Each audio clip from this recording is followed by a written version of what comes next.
Kita akan lihat pasal tema kita yaitu Yesaya 61. Saya akan baca secara keseluruhan supaya kita tahu gambarannya ini. Kabar selamat kepada Sion.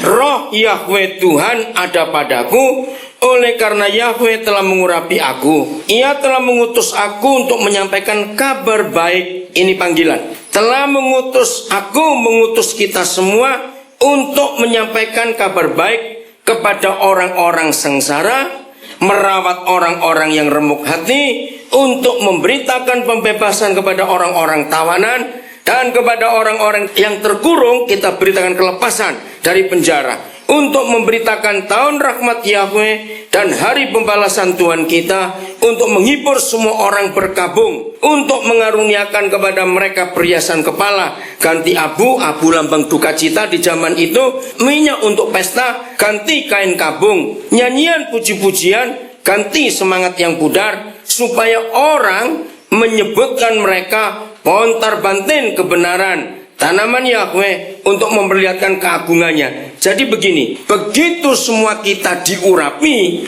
oleh Roh Yahweh, Roh Kudus, maka saudara dan saya punya tugas yang dirinci dari ayat 1 sampai ayat yang keempat, saudara. Nah, itulah panggilan kita. Secara ringkasnya saya ulangi lagi supaya tidak lari dulu kemana-mana. 1, begitu Roh Yahweh Tuhan ada pada kita, Ia telah mengutus kita. Apa kata lain mengutus?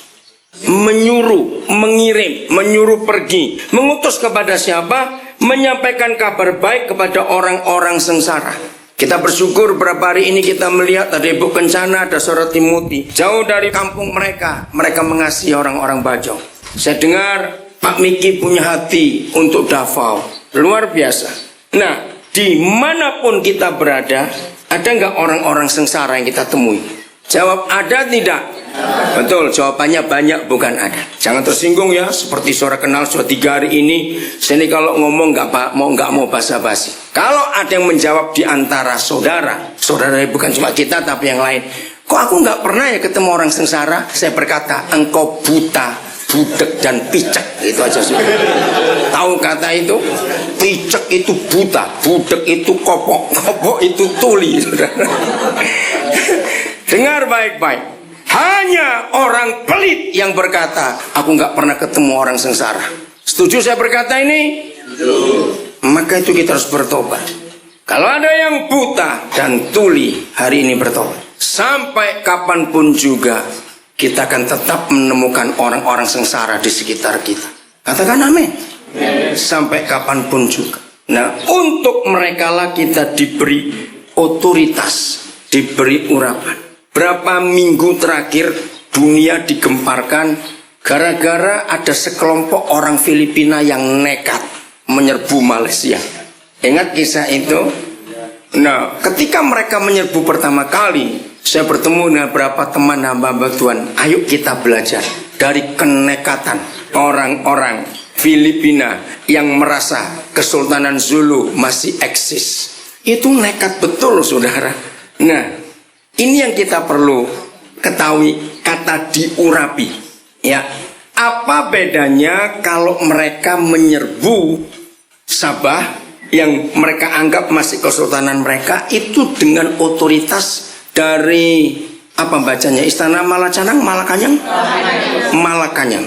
Oke. Apa bedanya kalau orang-orang Filipin itu yang dari keturunan Kesultanan Zulu pergi ke Sabah dengan otoritas Malakanyang, dengan mereka pergi sendiri dengan otoritas Kesultanan Zulu?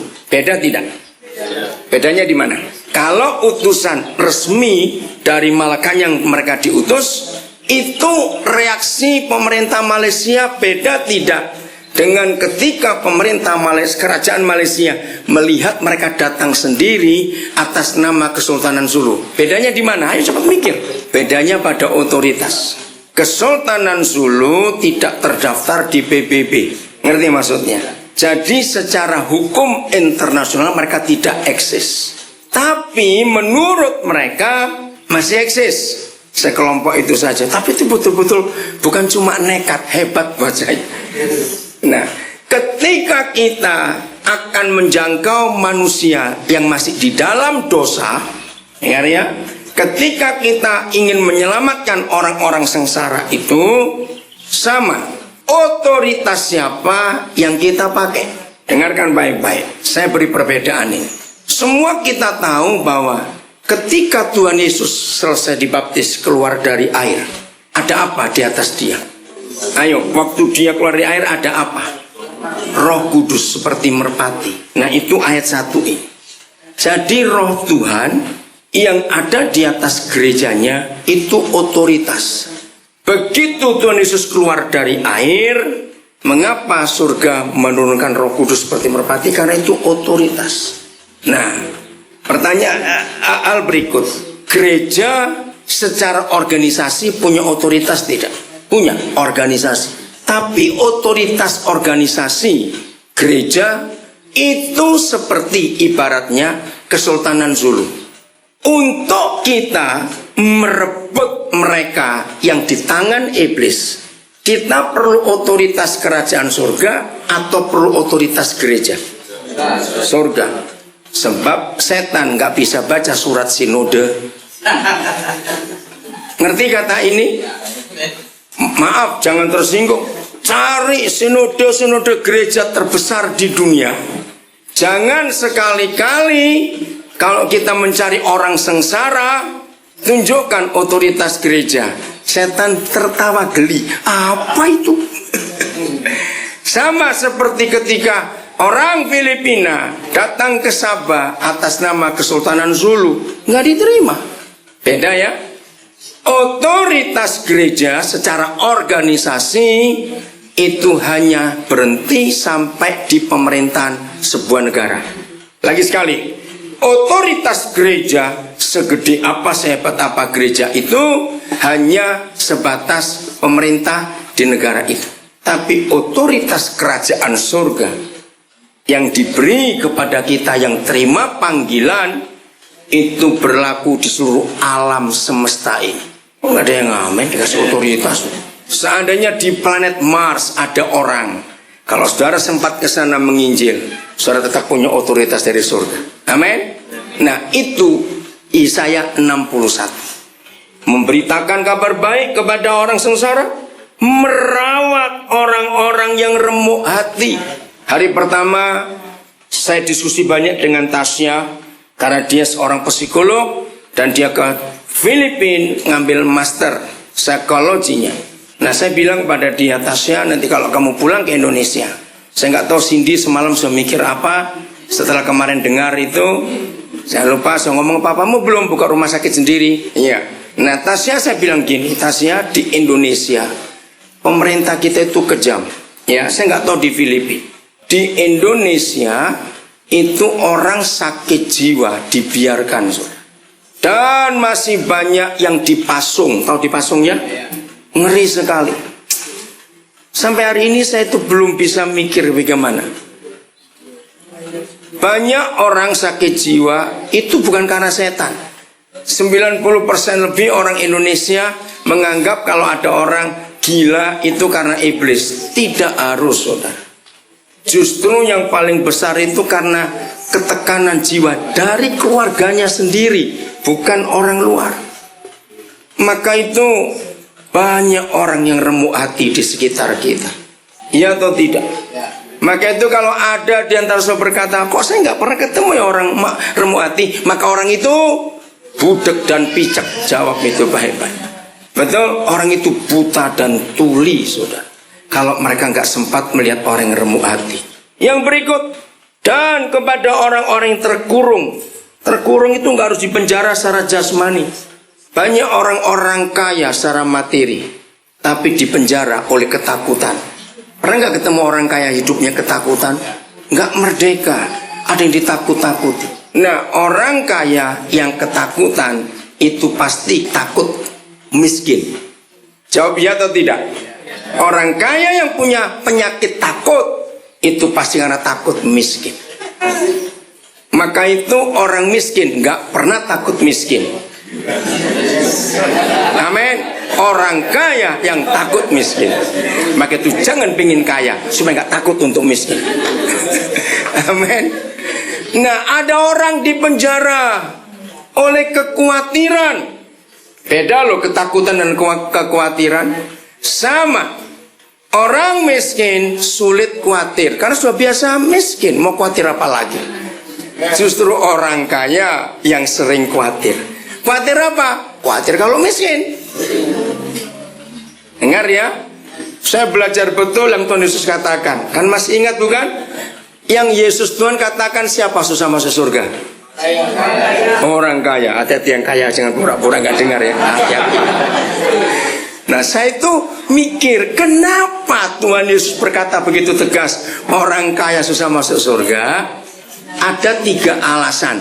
Dengar baik-baik, supaya yang kaya-kaya pulang dari retreat ini berubah. Amin.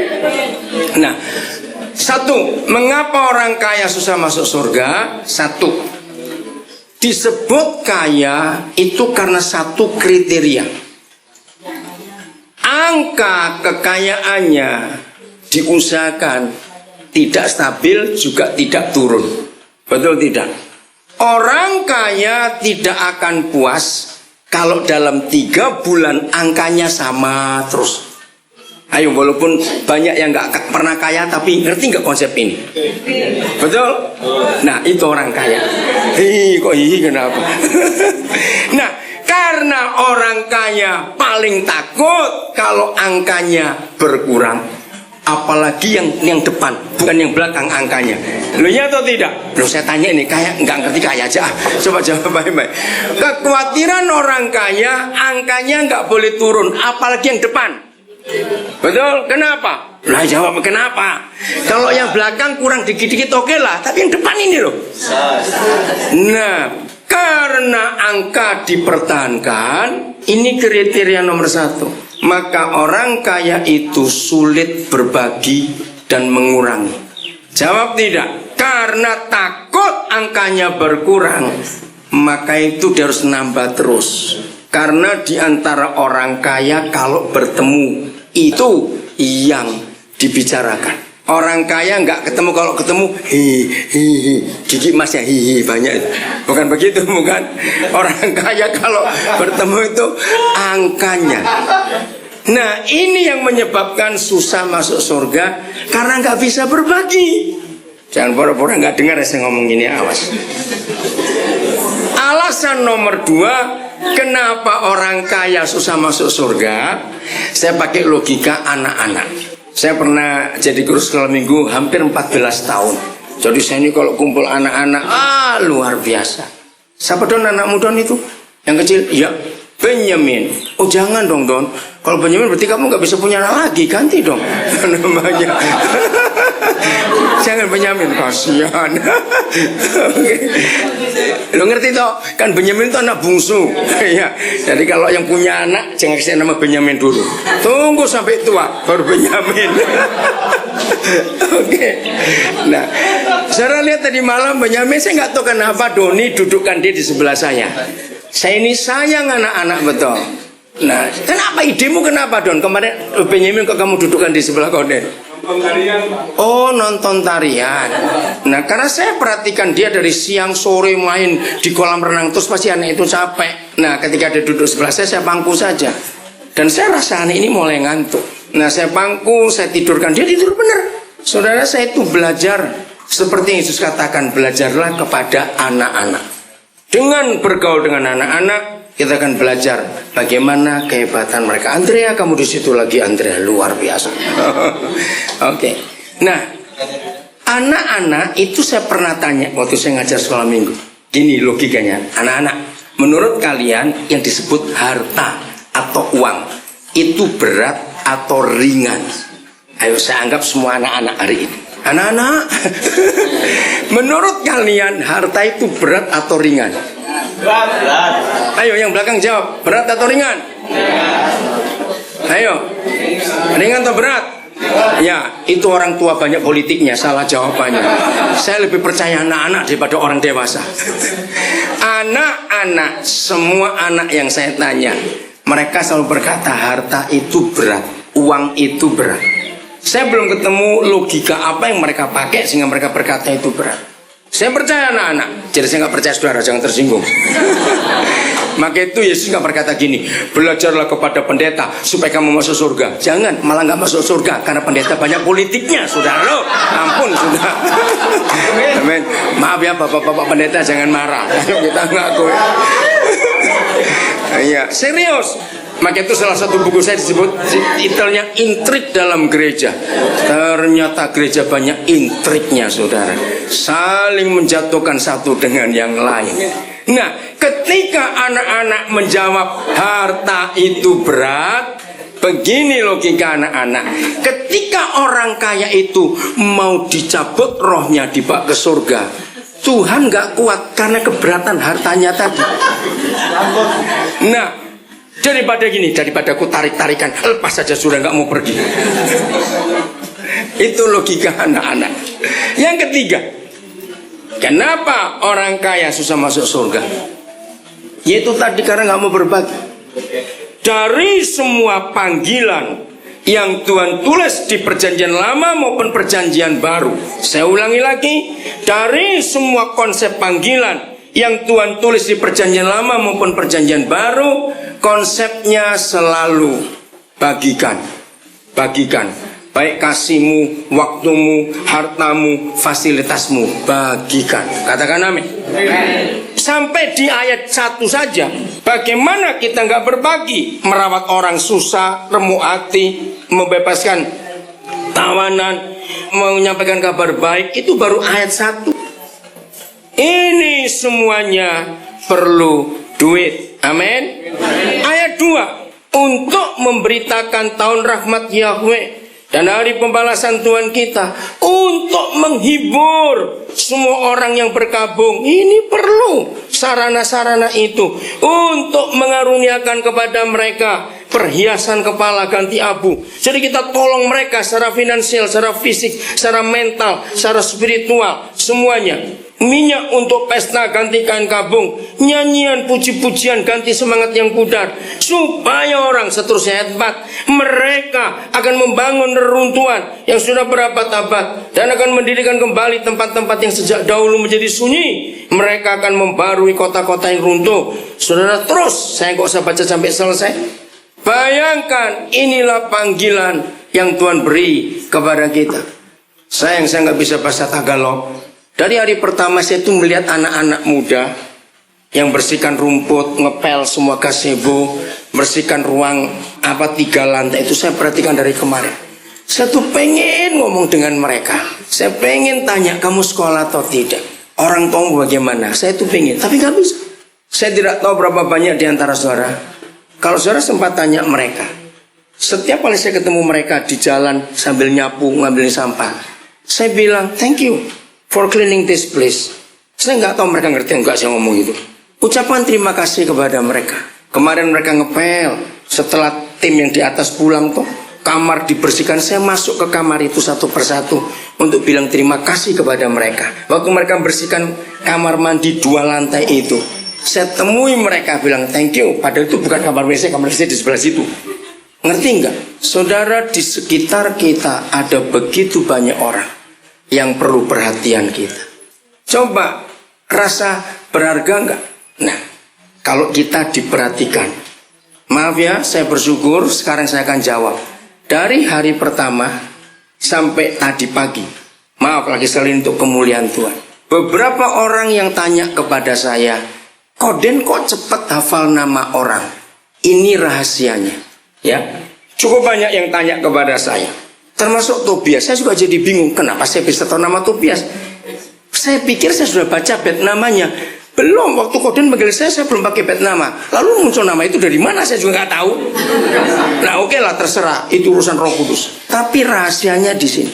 Karena saya suka memberi perhatian pada orang, otomatis nama itu langsung nyantol, saudara. Langsung nyantol. Jangan tersinggung ya, saya cuma ngomong. Kan nggak marah tuh senyum gini kok marah. Jadi kalau ada orang yang sering lupa nama orang karena dia cuma ingat namanya sendiri. Loh ya atau tidak? Orang yang cuma ingat nama sendiri itu apa? Nama lainnya egois. Serius. Saya tidak pernah berusaha menghafalkan nama orang. Terlalu banyak yang saya harus urus, nggak mungkin saya menghafalkan. Tapi karena panggilan ini, maka otomatis. Saya kalau naik taksi, ya, begitu saya masuk taksi, yang pertama saya lihat name tag di dashboardnya taksi. Siapa nama orangnya?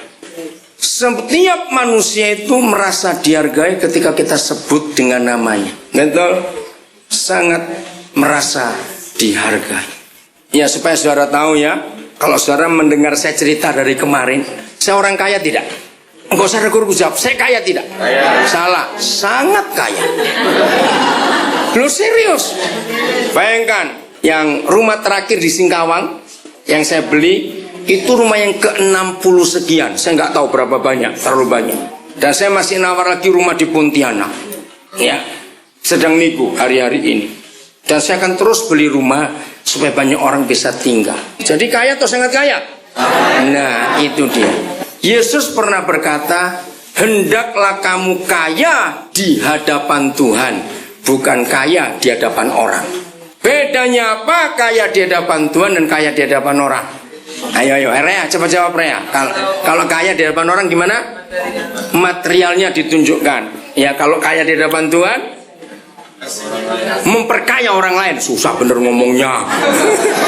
Jadi saya memperkaya. Andrea, kamu kok tertawa? Ngerti ini? Itu katakan biar kamu kaya di hadapan Tuhan.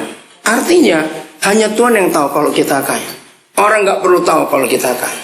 Saudara, lakukan itu. Lakukan itu. Jadi yang tanya-tanya kenapa saya cepat hafal nama orang, karena konsep ini saya pakai.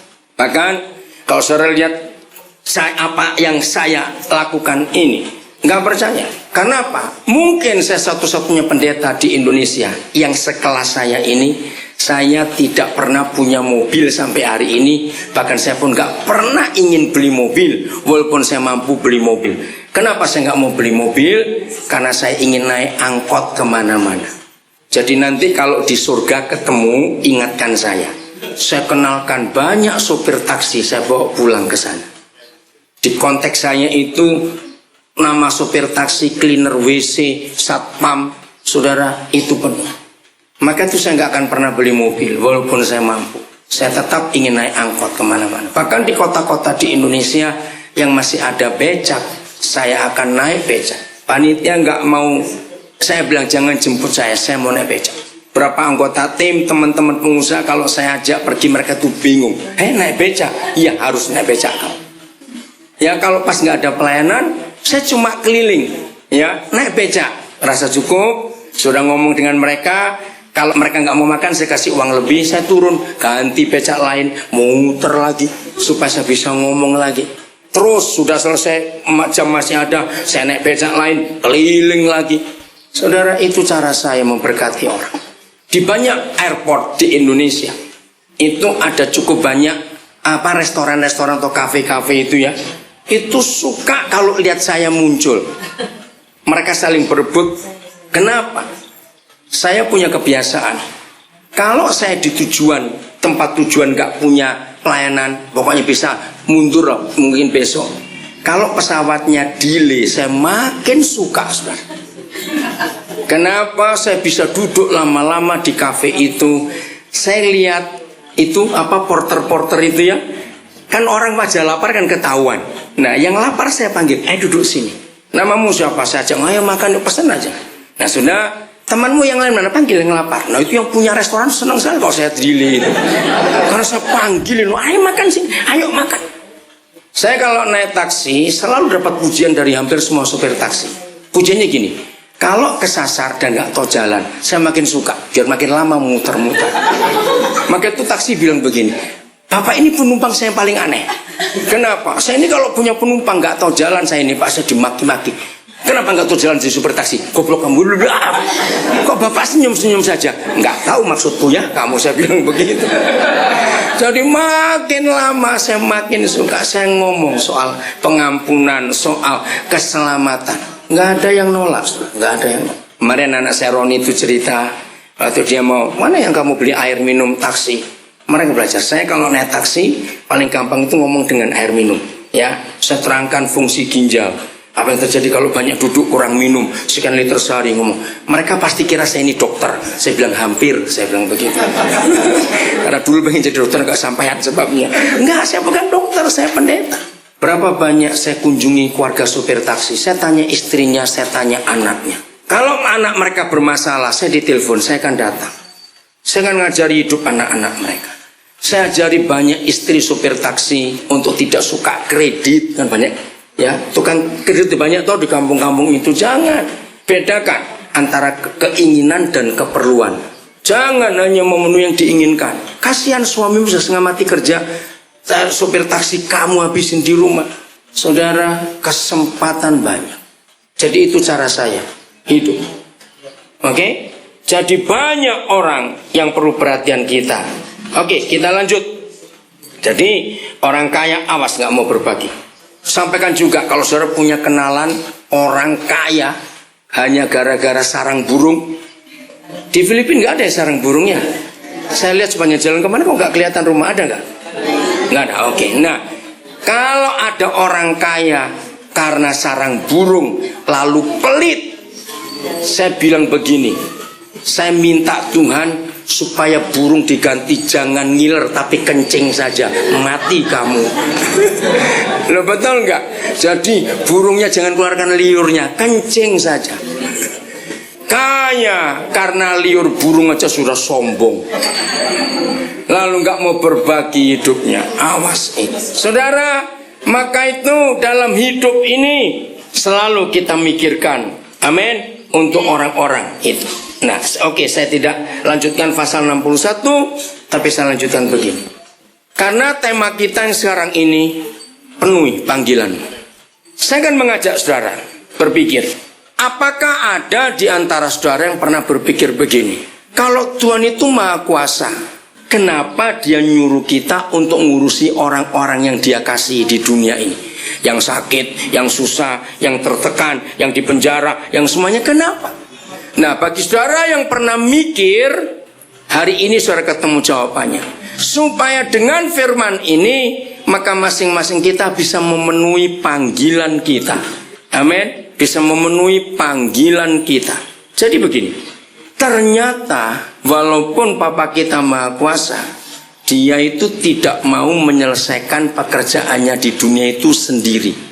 Dia ngajak kita, karena istilahnya, ingat ya, di semua negara di dunia, ya, kalau ada election, general election, pemilihan presiden atau kepala daerah, gubernur atau apa saja, setelah penghitungan suara pasti ada politik namanya power sharing. Pernah dengar kata itu enggak?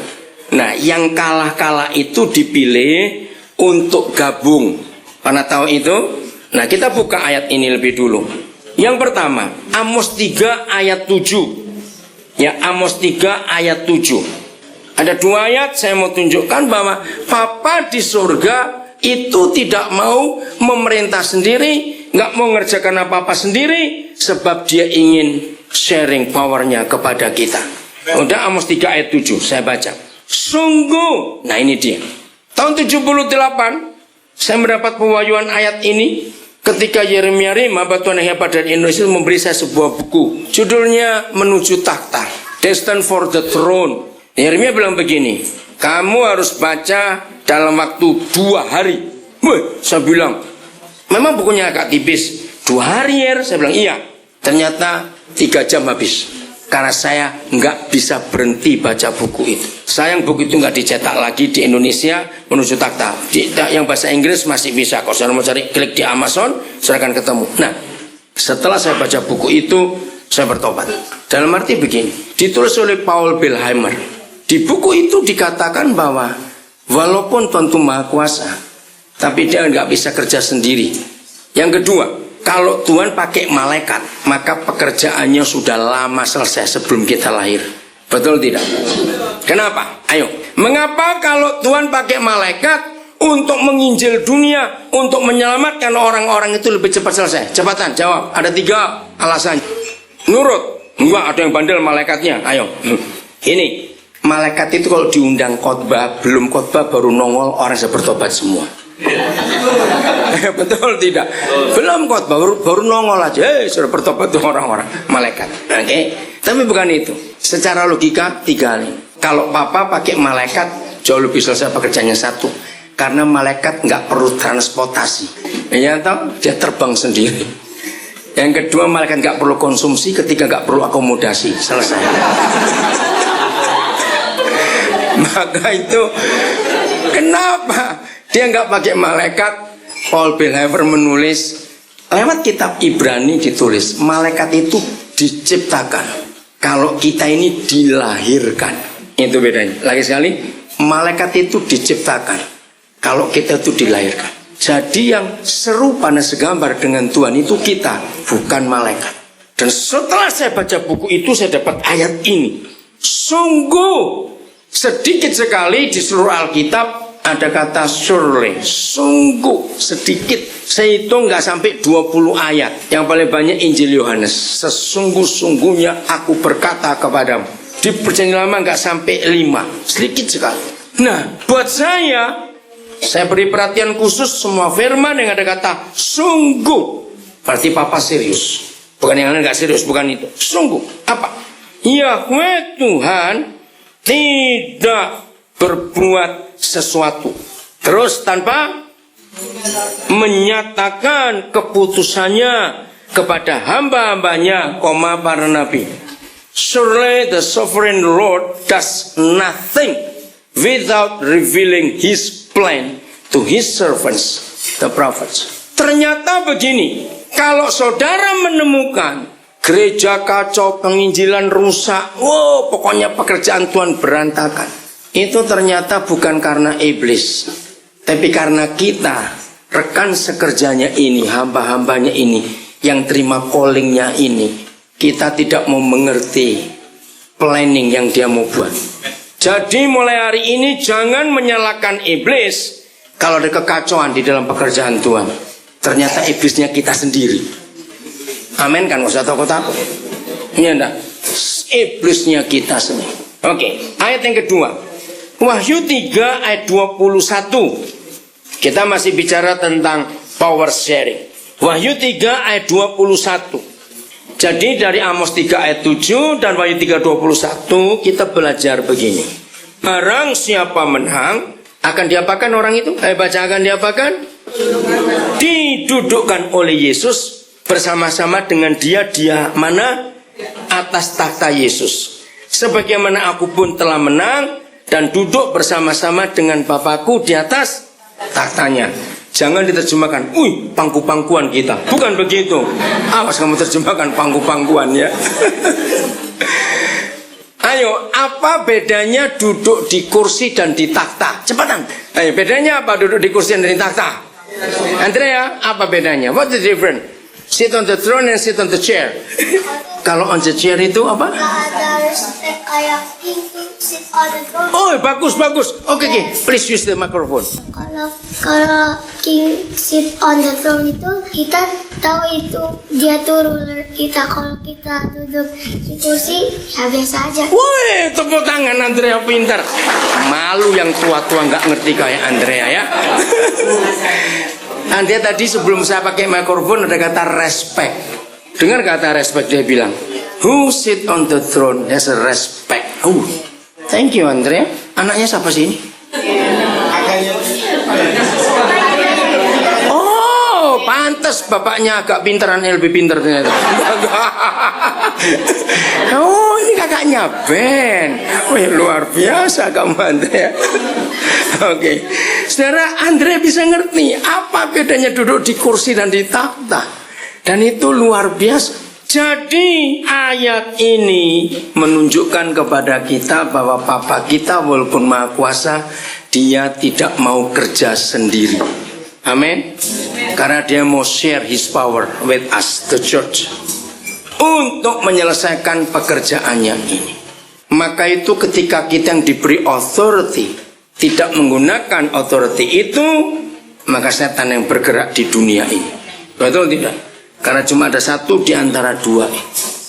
Jadi kalau Tuhan yang Maha Kuasa memerlukan kita, tanpa kita Dia tidak bisa menyelesaikan apa-apa di dunia.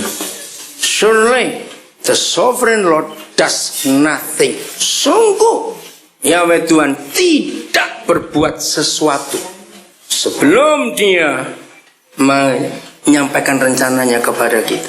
Kemarin siang Saudara Kawi sempat tanya, tapi saya belum jawab, dan saya akan gabung soal politik pemerintahan di Alkitab itu bagaimana. Saya tanya dulu kepada saudara, sebelum ada revolusi Prancis, ya, waktu itu seluruh dunia sistem pemerintahnya apa? Monarki, kerajaan-kerajaan. Waktu itu seluruh dunia, Roma adalah negara pertama yang mengenalkan sistem republik atau demokrasi. Itu Roma pertama kali. Kapan kekaisaran Tiongkok runtuh? Tahun berapa? Siapa yang meruntuhkannya? Ayo, sejarah yang ayo, tahun berapa? Ayo, siapa kaisar terakhir Tiongkok? Itu pasti nonton film itu. Hanya nonton film itu.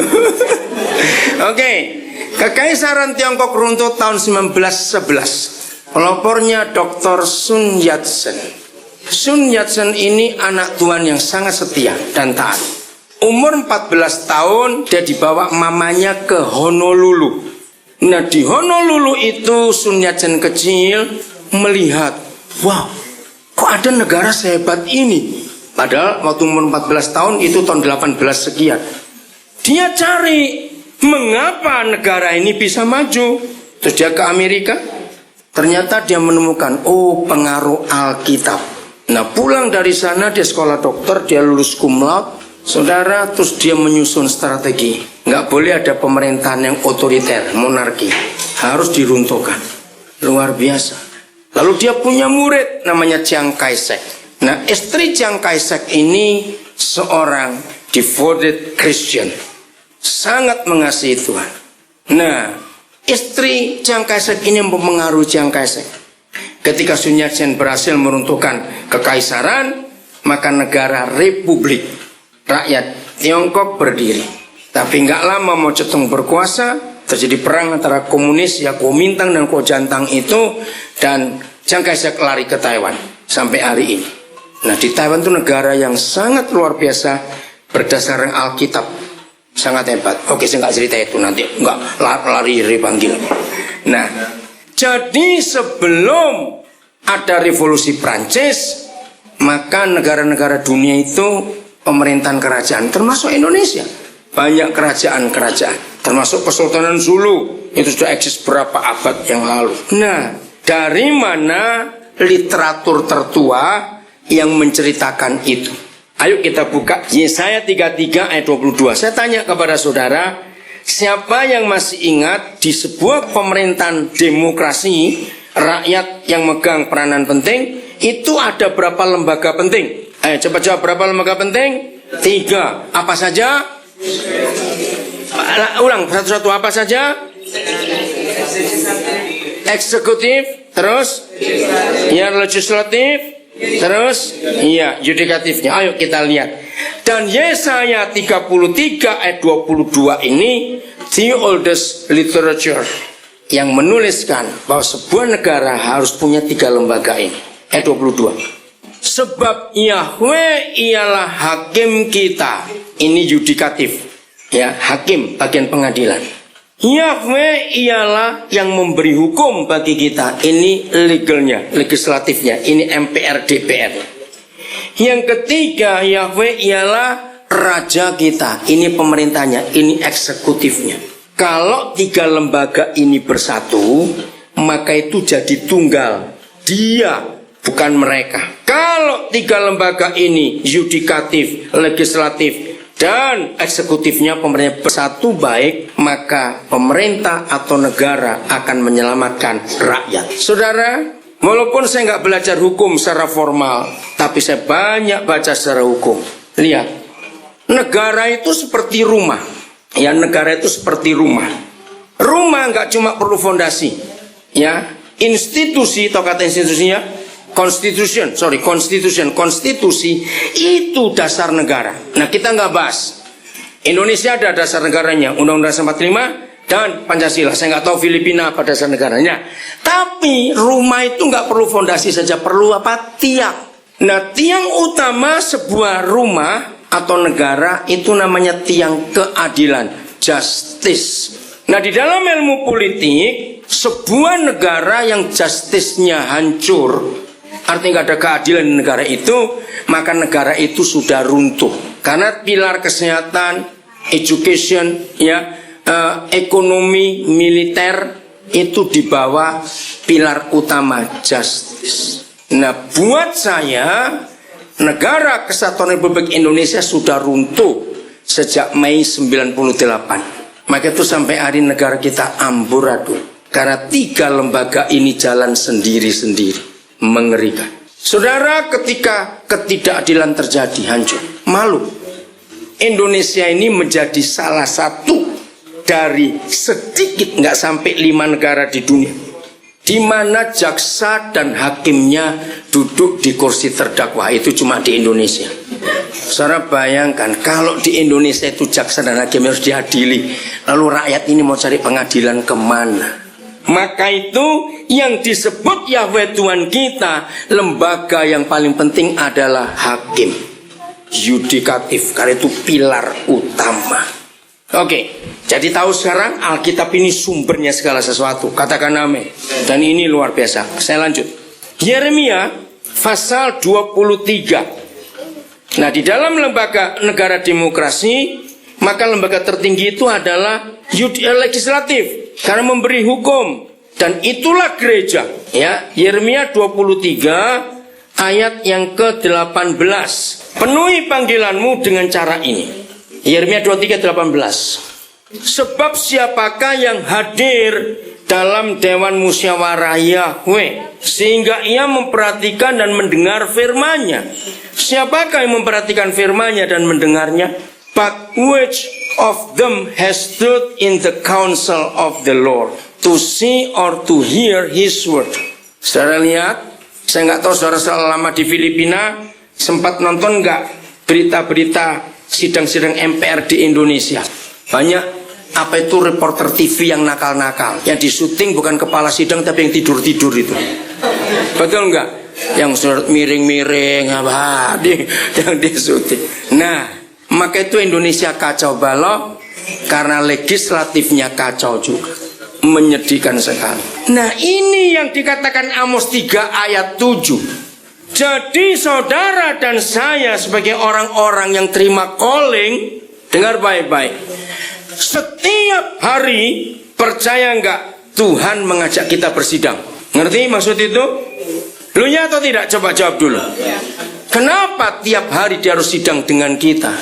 Karena kita sudah terpilih sebagai lembaga tertinggi dalam seluruh kerajaan pemerintahan Tuhan di dunia ini.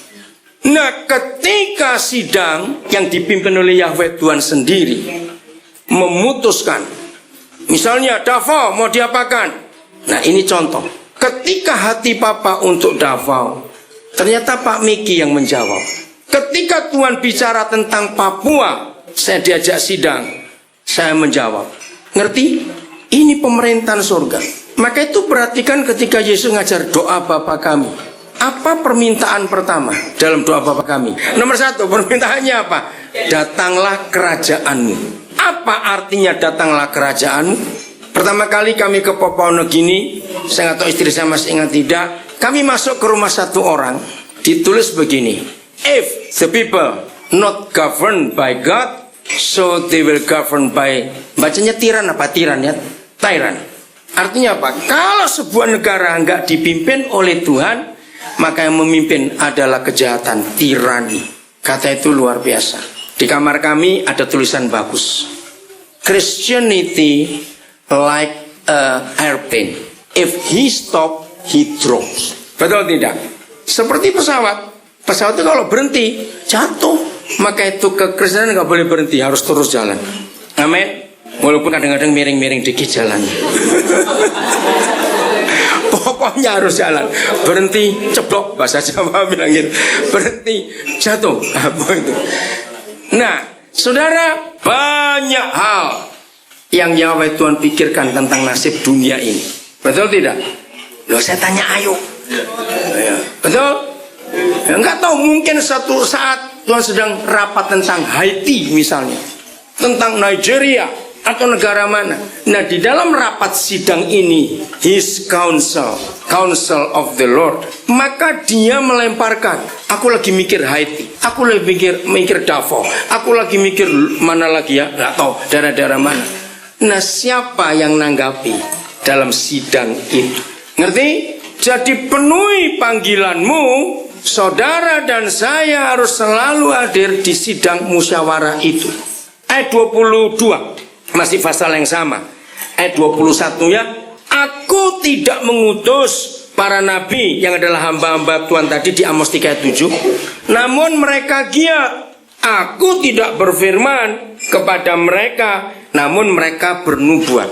Nah, banyak gereja punya program, tetapi programnya tidak sesuai dengan keputusan sidang musyawarah itu. Ngerti maksudnya? Gereja boleh buat program yang hebat-hebat, tetapi ingat, tanpa mengerti keputusan sidang musyawarah surga, di mana kaunselnya sedang dibicarakan, maka apapun yang kita kerjakan sebaik apapun tidak memenuhi keinginan pimpinan. Ngerti kata itu? Itu salah besar. Ayat 22. Sekiranya, pakai kata apa ya? But if, oke sama. Saya tanya kepada saudara, kalau ada kata sekiranya, but if they had stood in my counsel, itu paksaan atau terserah kita? Nah, ini loh, Papa kita itu pemimpin yang hebat. Dia tidak pernah memaksa kita untuk ikut kaunselnya, sidang musyawarahnya. Maka itu ketika dia sedang memutuskan sesuatu, anggota dewanya shopping semua. Ngerti istilah itu? Lalu Tuhan gak bisa memutuskan apa-apa. Sehingga sungguh, the sovereign Lord does nothing unless he reveal his plan. Saudara, ayo mulai hari ini kita menyadari. Maka itu untuk memenuhi panggilannya, rajin-rajinlah hadir di sidang MPR DPR surga. Amin. Karena di situ kita akan mendengar keputusan-keputusan. Sekiranya mereka hadir dalam dewan musyawarahku, stood in my council, they would have proclaimed my words to my people and would have turned them from their evil ways and from their evil deeds. Maafkan saya, jangan tersinggung saya ngomong ini. Tapi ayat ini yang saya jadikan patokan. Dengar rekan-rekan hamba Tuhan, para pengkhotbah, para penginjil, dengar. Satu-satunya penilaian bahwa kita ini hamba Tuhan yang benar atau tidak, ayat ini kriterianya. Kalau kita menyampaikan firman atau khotbah atau kebenaran atau penginjilan, lalu yang mendengar itu bertobat, dia berbalik meninggalkan semua jalannya yang jahat, berarti kita sedang menyampaikan keputusan sidang musyawarah itu.